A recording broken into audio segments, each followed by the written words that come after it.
ikiwa mbele ya bunge ya Kenya ya kwamba hii mambo ya housing hii imeenda.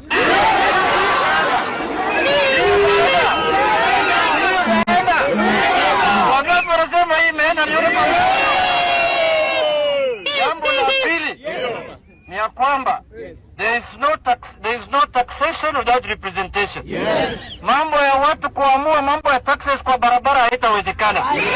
Mambo ya taxes itaamuliwa na wabunge ndani ya bunge ambao wanawakilisha wananchi ya Kenya. Sasa kama wananchi wamesema hawataki kitu, wananchi ndio wako na nguvu. Sina hiyo.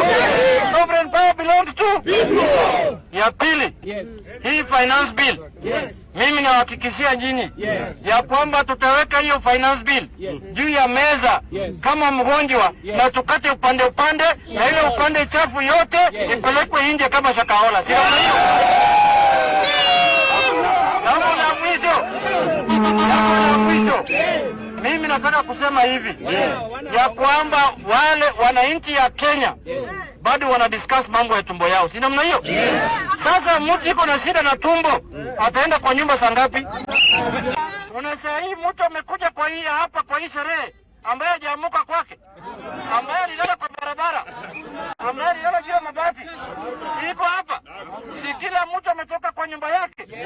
Si umetoka umekula chai huko na umekunywa uji kwa nyumba yako. Sasa hii nyumba hakuna kitu umekula.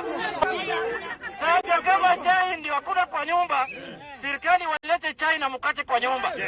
Hiyo ndio kazi ya serikali. Mimi nataka kusema hivi.